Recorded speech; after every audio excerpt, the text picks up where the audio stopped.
Welcome, everyone. Thank you so much for joining us today. My name is Deborah Carroll, and I'm Director of the Government Finance Research Center in the College of Urban Planning and Public Affairs at the University of Illinois, Chicago. Today, we're going to be talking to you about a new project that we are just about to release the final report for, which looks at research funding by the Office of Energy Efficiency and Renewable Energy during the time period 2002 to 2021. I am joined today by my colleagues, Christelle Kaloff, who is the Associate Director of the Government Finance Research Center, and Zach Perkins, who is the student at UIC who has been working with us on this project. Of course, we could not do this fantastic work without our funders, and so we want to take just a moment to acknowledge the research funding support for this project by the Alfred P. Sloan Foundation, and we're grateful for their support. Today, I'm going to give you just a very brief introduction of the Government Finance Research Center, which we like to call the GFRC. And then I'm going to turn things over to Zach, who will proceed by going through our research question, the history of EERE and its technology offices. He will then discuss R&D funding over the last 2 decades, as well as by technology office. And then dig into some of the information that we obtained through interviews with EERE staff. And then we will conclude with some time for questions if anyone has any.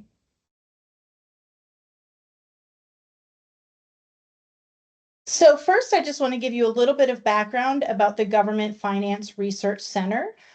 This was started in the college in 2018 with a mission of shaping and informing public policy and scholarly discourse on government and public finance by identifying, planning, and executing research, providing reports and informed analyses, delivering educational opportunities and technical training, and offering inclusive venues to convene national and local discussions on fiscal and governance issues.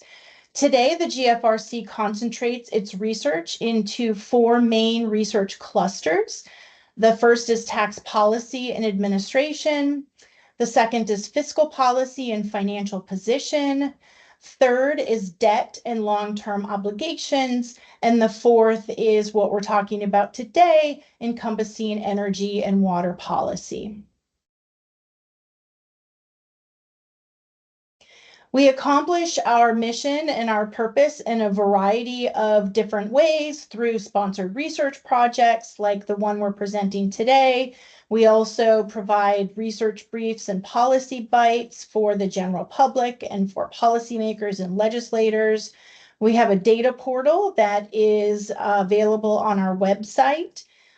We engage in peer-reviewed academic publications. We have a monthly blog and a conversation with, as well as a quarterly newsletter and a variety of different trainings and convenings that we host. If you'd like to get on our mailing list to get information about all of these various activities that we engage in throughout the year, please feel free to scan the QR code, and we will be sending you information soon. So now I'm going to turn things over to Zach, who will jump into our research question and the associated findings. All right, so I'm going to be discussing our research question now and giving some background about both EERE and our process for examining its R&D activities. So a little bit of background information before we start. The federal government has worked on funding R&D activities since the mid-1940s, with the Department of Energy being created in 1977, largely in response to the oil crisis of the 1970s. And while environmental and sustainability concerns have certainly played a big role in federal energy R&D over the years, national security has been a predominant motivator that's been consistent over time.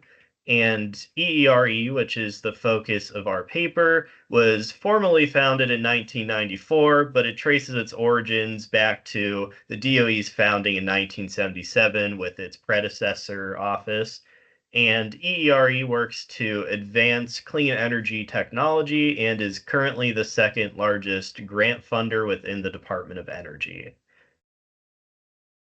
So here's a quick look at the DOE's organizational structure. As we can see, there's quite a lot of different sub-offices within the DOE, each of which has their own unique focuses. For example, the Office of Science focuses specifically on supporting scientific research at its various laboratories, while the ARPA-E office is more focused on commercialization of advanced technologies. EERE, which is highlighted in the red box here, it falls between these two extremes. They do a lot of research and development activities, but they also do a lot of commercialization and assistance programs. So, some info on our study scope. Given the vital role of federally funded research in ensuring that the nation can face unforeseen energy challenges, we chose to examine EERE's funding history over the last 2 decades. We hope this study will contribute to increased accountability and transparency while also working to better inform stakeholders in the clean energy space.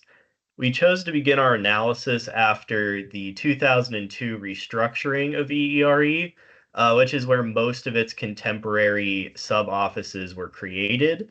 And to do this, we collected and analyzed data and sources, including grant funding awards, budget documents, and relevant legislation, all while supplementing these findings through our interviews with EERE personnel. Now we'll take a closer look at the history of EERE and its various technology sub-offices.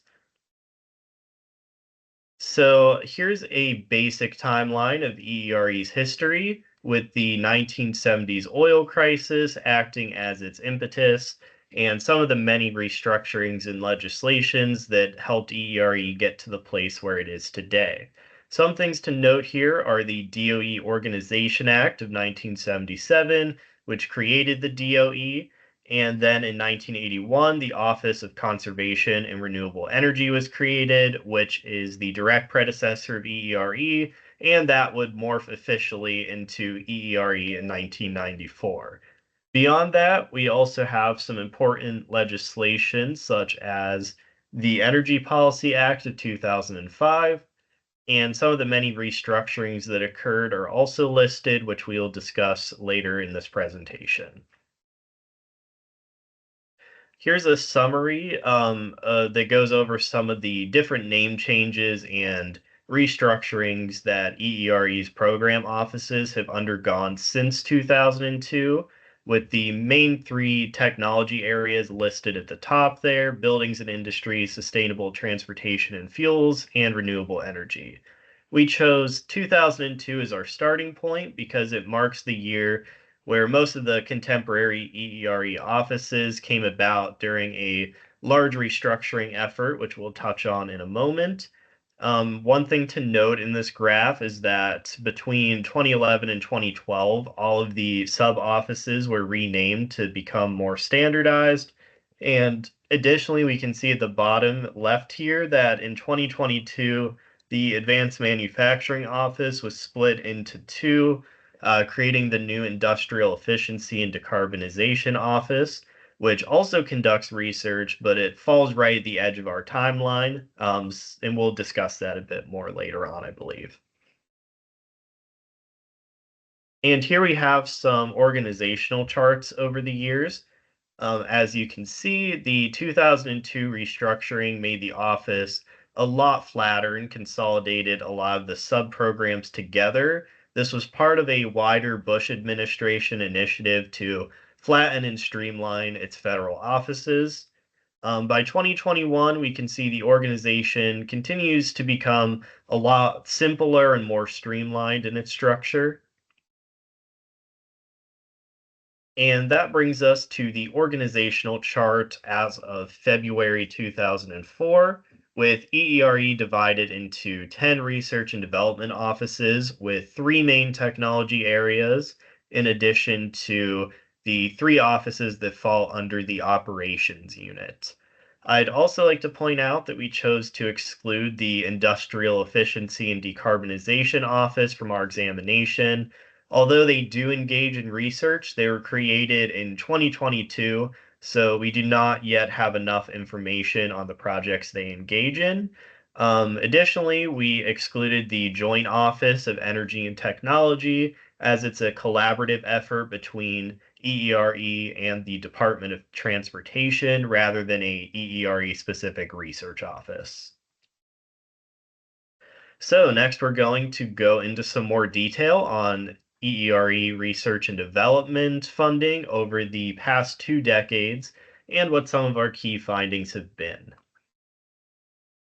Here we have a chart demonstrating the breakdown of obligated funding for EERE since 2002 by assistance lining number or ALN with R&D specific program areas highlighted in bold. Our primary data source we used was the USA Spending Database, which compiles data on government-wide financials and spending. We started with over 183,000 observations encompassing the entire Department of Energy, and we worked to remove 48,000 duplicates and 43,000 deobligations. We then narrowed our dataset down to only including EERE specific projects and then work to identify the ALN numbers associated with research and development activities. ALN numbers, which were formerly known as CFDA numbers, are 5-digit codes which provide a unique identifier to each program area. They can be found on all federal grants and cooperative agreements, and they're used for auditing and cataloging purposes. In the end, we were left with 12,444 total EERE observations, and 6,377 of those were research specific, and those are the ones that we're focusing on in this project. Those make up over 51% of the total EERE awards and about 35% of the total obligated amount between 2002 and 2022. Notably, we chose to exclude assistance programs from our analysis, such as the Weatherization Assistance Program or the State Energy Program.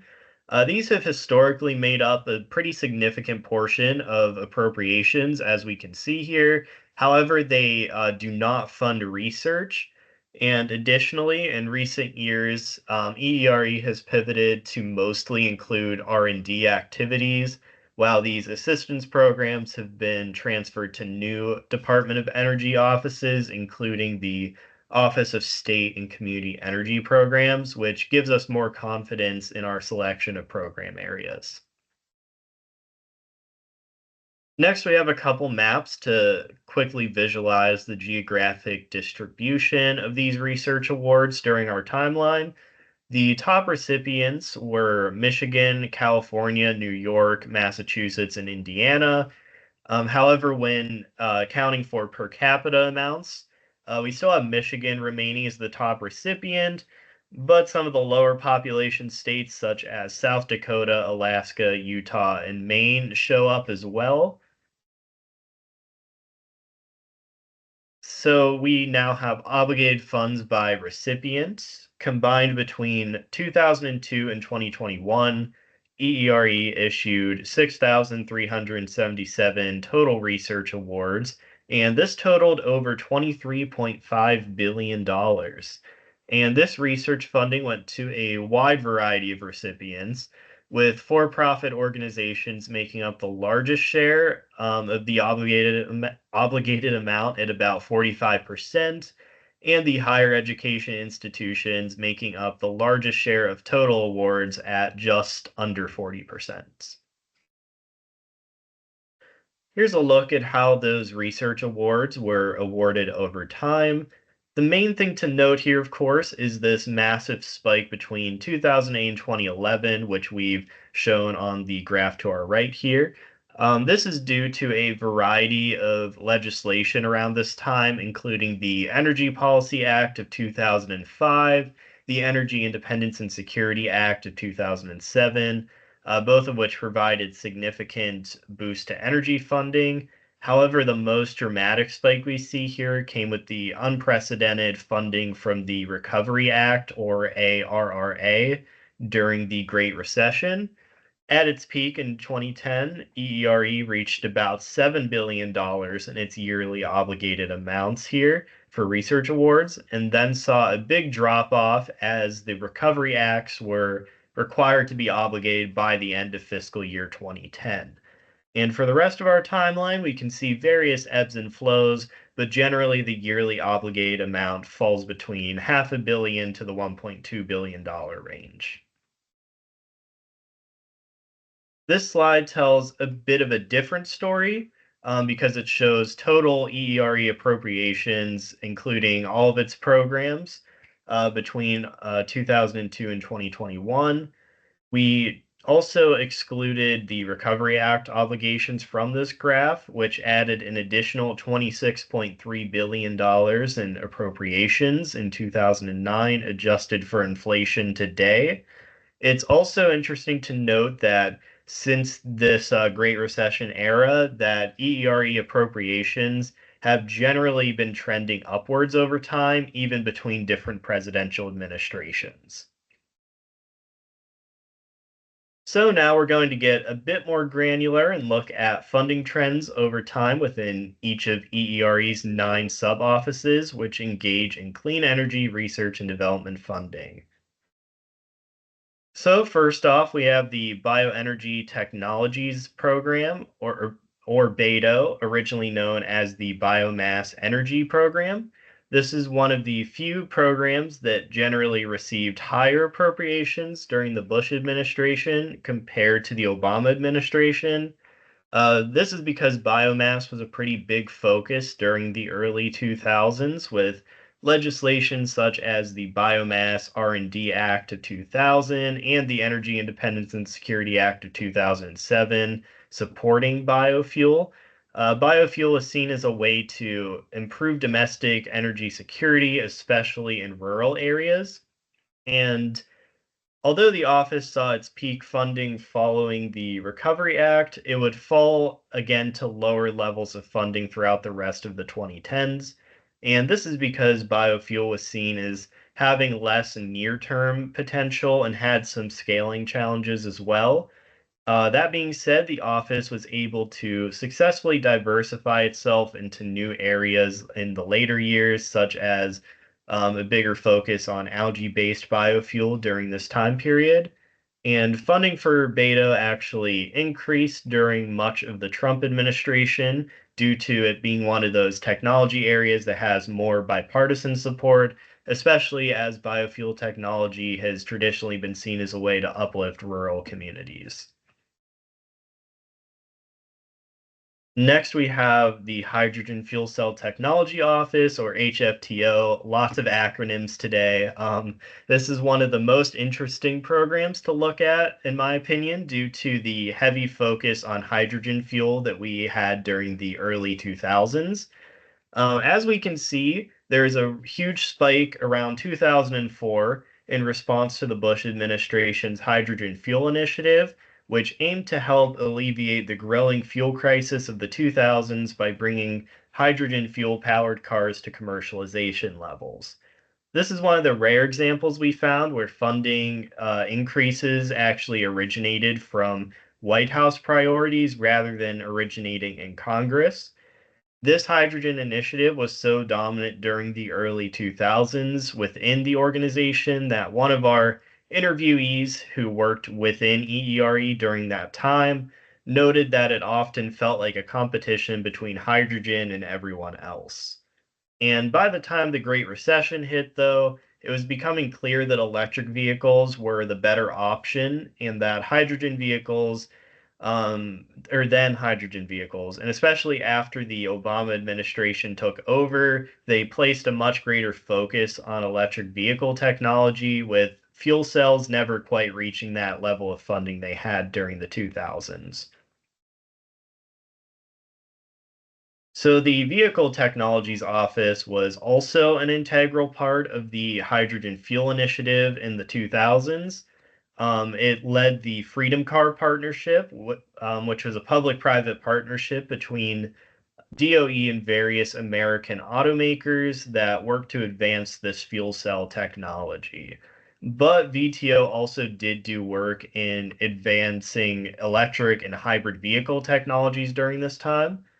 During the Great Recession, the electric and hybrid vehicles became a bigger focus with a huge funding spike from the Recovery Act, so much so that the spike in aggregate R&D appropriations from the Recovery Act is actually largely driven by this huge spike in VTO awards. It's also interesting to note that most of our interviewees discussed how most of the Recovery Act spending was actually quite reactionary and meant to save jobs, which were threatened by the recession. However, the Recovery Act awards through VTO were often considered an exception to this, as they're successful in not only saving jobs, but also increasing the deployment and commercialization of hybrid and electric vehicles and really helping them take off commercially during this time. Additionally, the Obama administration was a strong supporter of electric vehicles throughout and worked to restructure the more hydrogen focused Freedom Car Partnership into the electric focused US Drive Partnership, welcoming in some new partners such as Tesla Motors that focus specifically on electric vehicles. And this created some steady momentum with VTO funding throughout the rest of the 2010s. The Geothermal Technologies Office is one of the smaller research offices within EERE. At one point in 2007, the geothermal program was actually set to be closed out altogether due to concerns over a lack of short-term, broadly applicable uses. But with the increased federal spending once the recession hit, the office's operations were reopened and saw a big spike in funding. We also saw a big spike in GTO around 2015.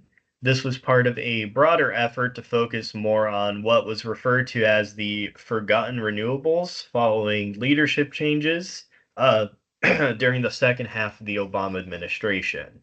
Basically, this aimed to restore funding and research into areas that didn't necessarily provide immediate results, but could potentially have important long-term implications if actually researched and funded properly. The Solar Technologies Office, or SETO, is one of the offices that has seen increasingly consistent funding as time has gone on. During the Bush administration, funding was pretty low for solar as it was viewed as another one of those relatively matured technology areas. However, Cedo saw a big spike during the late 2000s and early 2010s around the Great Recession. This also comes from the confluence of those three big energy bills during this time period: the Energy Policy Act, Energy Independence and Security Act, and of course, the Recovery Act. Throughout the 2010s, there was a bigger renewed interest in solar energy R&D, especially with programs such as the Obama administration's Sunshot Initiative, which aimed to significantly reduce the cost and therefore increase the commercial viability of solar energy by the year 2020. And by the time of the first Trump administration, solar had become one of the more bipartisan, broadly supported clean energy technologies, and funding remained high despite repeated proposals from the White House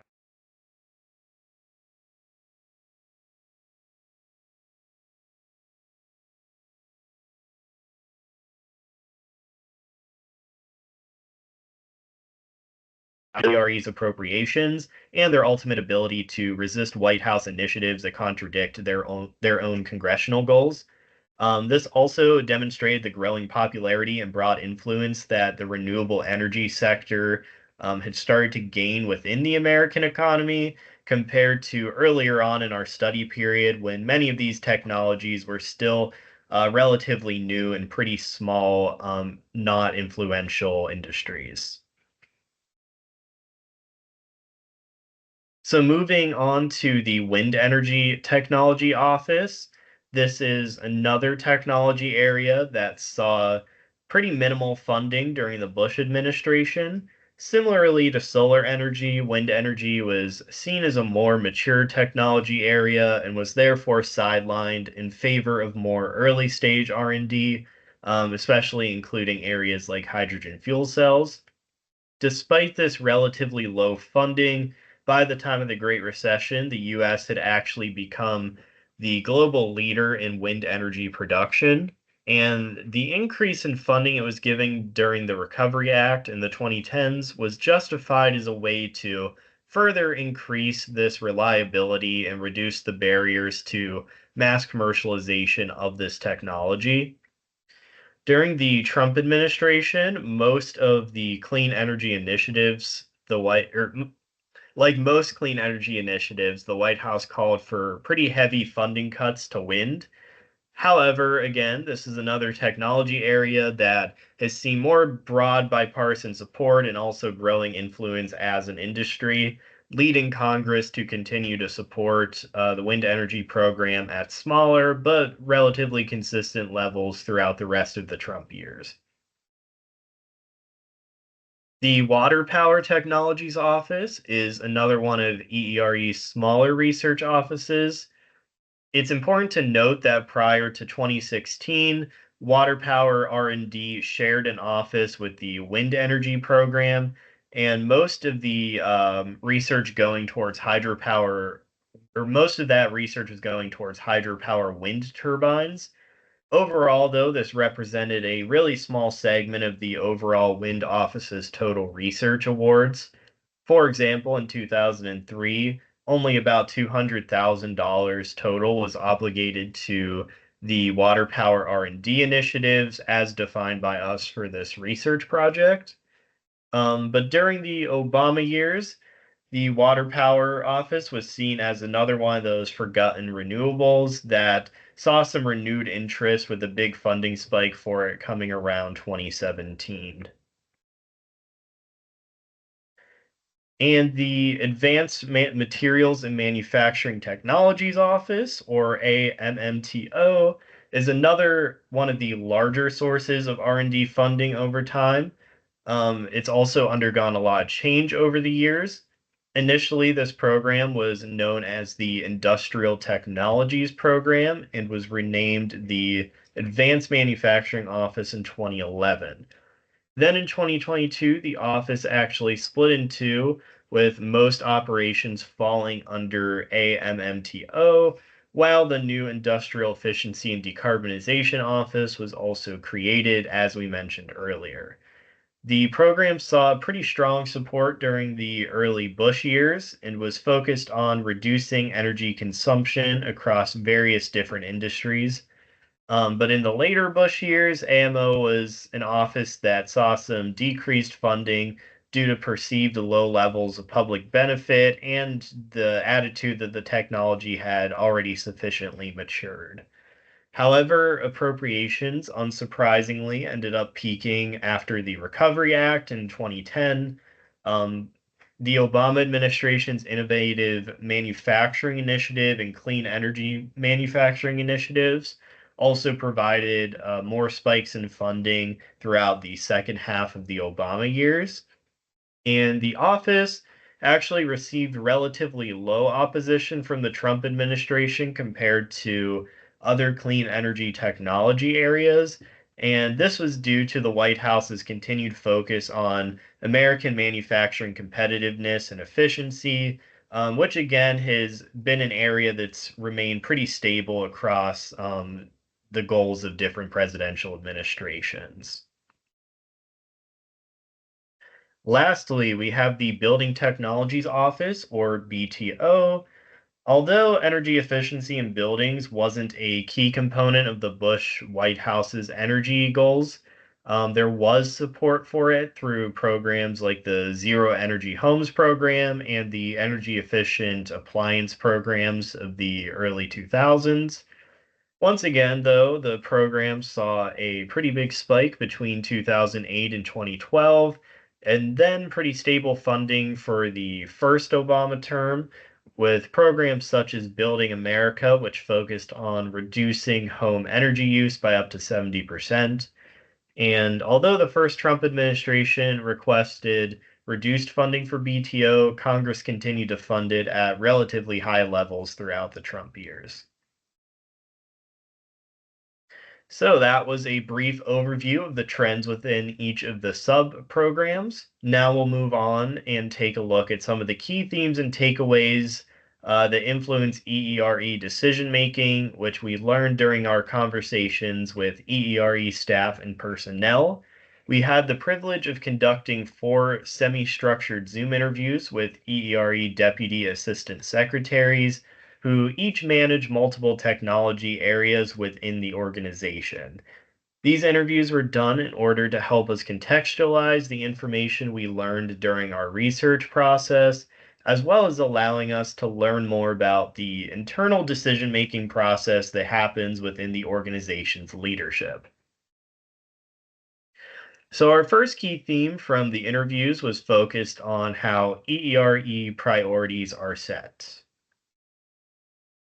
This quote describes EERE funding trends as a series of cycles spurred by crises, followed by periods of calm, steady research funding until the next crisis arises. If we think back to our graph showing appropriation amounts over the years, we can observe this cycle in action.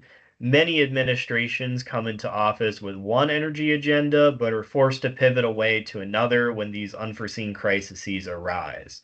For example, one of these crises we observed was the September 11th attacks in 2001. This led the Bush administration to pivot more towards increasing renewable energy research and development in response to growing energy security concerns and rising oil prices in the Middle East. And other examples of these crises are the Great Recession and, of course, the COVID-19 pandemic, both of which led to big shakeups in energy policy priorities, but also massive funding spikes, which helped support R&D activity over the following years. Another participant described the process more as a complex negotiation process between various parties, starting with the president's budget proposal and going through various negotiations with EERE organizational hierarchy, informed by existing multi-year plans that the office uses as their roadmap until a decision is ultimately made. Our second key theme focuses on the drivers of EERE restructuring. For example, our next quote here describes one of our interviewees' perspectives that the motivation behind the original 2002 Bush administration restructuring was mostly about the White House gaining more control and more oversight over civil servants in order for them to better implement the administration's political goals. By centralizing leadership within EERE, it created an organization that was much more responsive to the White House and notably had much fewer layers of bureaucracy that the White House had to break through. This next quote reflects on the sunsetting or closing of certain programs, noting that the decision to defund or close these programs often depends on factors such as the maturity of the technology area or the willingness of the private sector to take over those R&D processes. Additionally, another respondent went on to note that despite all these restructurings over the years, it really matters more just to have the right people in the right place at the right time than it does to try to find the perfect organizational structure. Our third key theme was the effect of presidential administration changes. One of the biggest stakeholders in the appropriations process is the White House's Office of Management and Budget, which drafts the initial budget request for each federal program reflecting its fiscal and policy goals of each presidential administration.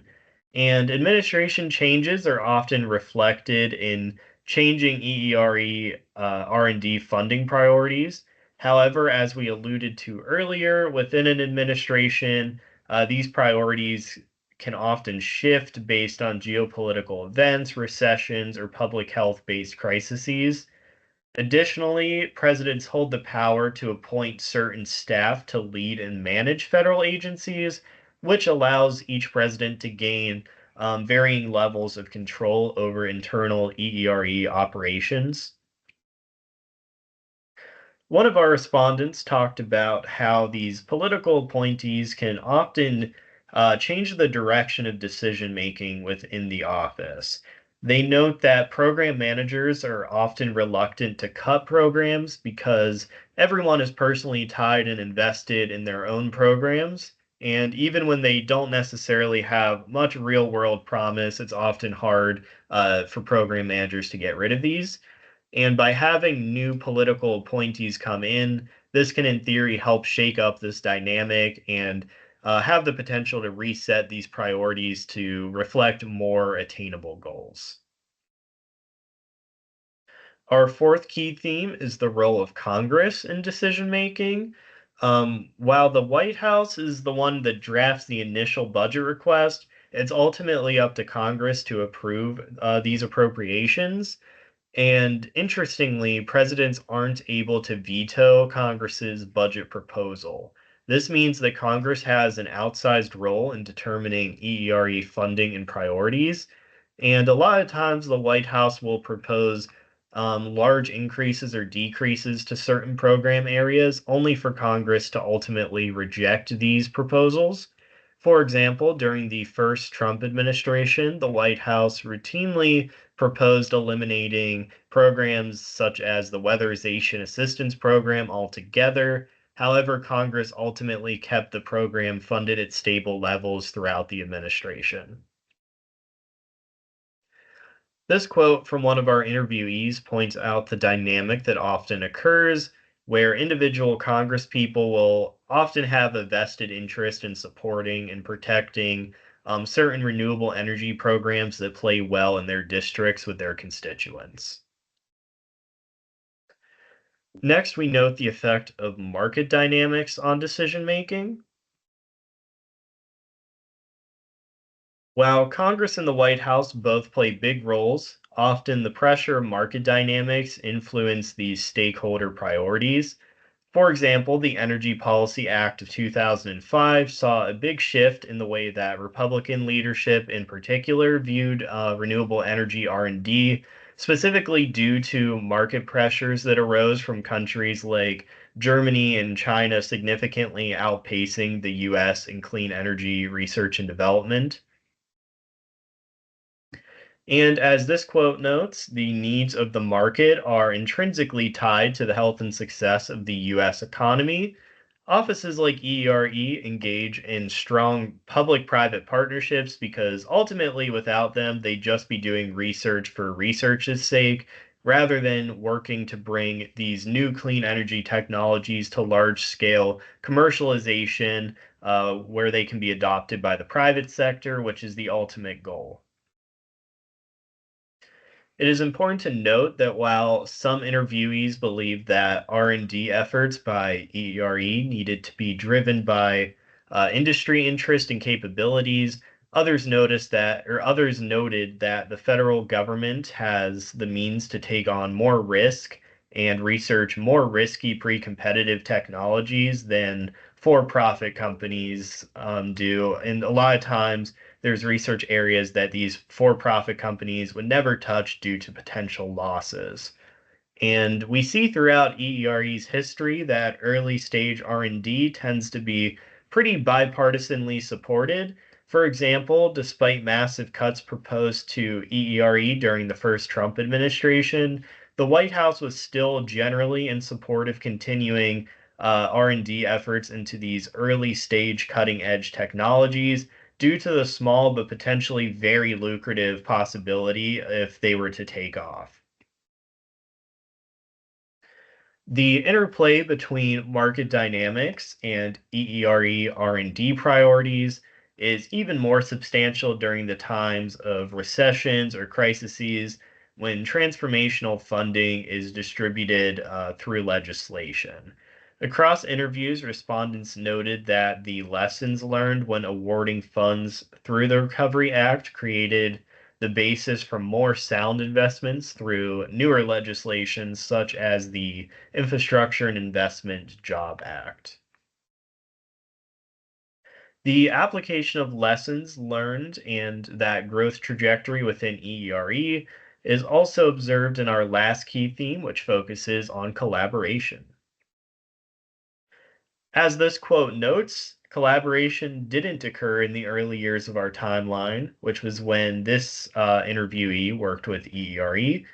They also noted that it often felt like they were working within isolated silos. In the middle of our period of analysis, collaboration and cross-cutting programs had generally increased, although a participant noted that this collaboration would often have to be forced in order to happen. They note that different sub-offices were often not enthusiastic about participating in collaborative projects with other offices, specifically because they had to share some of their already limited resources and funding. However, more recently, one respondent noted that as time went on, a culture shift occurred where staff became much more enthusiastic about collaborative projects. They note that different program offices began to realize they can get quite a lot more done if they actually share resources and co-fund these projects together. They believe that EERE is now a very collaborative space and that the cross-cutting projects such as hydrogen shot or carbon heat shot have actually been very successful examples of this growing collaboration within the organization. And that was some of the information on our findings from our interview portion of our project. And I'll now turn it over to Dr. Kalaf to go over our conclusions and key takeaways. Zach. So to wrap up our presentation, we found that during our period of analysis, only 35% of financial assistance awards by ERE were focused on R&D as we defined it. Of course, as previously mentioned, ERE has changed during the period of analysis, and many of the programs that were focused on providing funding for states to increase adoption of technologies were transferred outside of ERE, so that share of financial assistance awards focused on R&D would look different in future analyses. In terms of aggregate funding, there were 3 distinct periods observed that were defined by substantially different spending levels, with the Recovery Act period seeing the largest investment in R&D through EERE. The funding patterns observed across these 3 periods look very different, depending on the technology being examined. For the most part, ERE funding as appropriated by Congress is constant across years, or consistent across years. However, the allocation across technology offices is driven by administration priorities. Examples of this include the Bush administration support for hydrogen and the Obama administration support for wind energy. During times of crises, a higher level of funding is appropriated by Congress, which usually increases funding for all technology offices. However, even here, the administration priorities determine the distribution across technology offices. So, for example, with the Recovery Act, the majority of increased funding for R&D, as we've defined it for this analysis, went to the Vehicle Technologies Office. In terms of explaining priority shifts in general, all the major spikes observed can be traced back to legislation, with the exception of hydrogen, which was very much driven by the priorities of the Bush administration, which was also confirmed in the interviews. Other less aggressive changes usually reflect either administration changes or pivots within an administration. While market dynamics and advocacy efforts play a role in informing ERE priorities, the channel by which this occurs is mainly through impacting administration priorities. Throughout the period of analysis, some technologies emerge as having bipartisan support, including vehicle technologies, manufacturing energy efficiency, and solar energy. Others were favored by one party, thus experienced relatively greater funding fluctuations. When we asked our interviewees for suggestions to refine the priority setting process for ERE, They recommended a more holistic approach that takes into account all the factors that play a role in developing and deploying technology. Reducing costs is one element. Equally important is to address manufacturing and workforce capacities. Also acknowledging the life cycle of projects within ERE, there was a suggestion to cross-train people within the office so that they are able to move to other areas of research fairly quickly when a technology is considered mature enough for the market to take over. The last thing I'll mention is that we have a webpage for the project. We will post this webinar on this webpage. We will also add the final report in a few weeks. In addition, we have posted blogs that were informed by this project that delve into a specific technology or stakeholder role. That said, thank you for joining us today. And if you have any questions that come up, please feel free to email us. Thank you.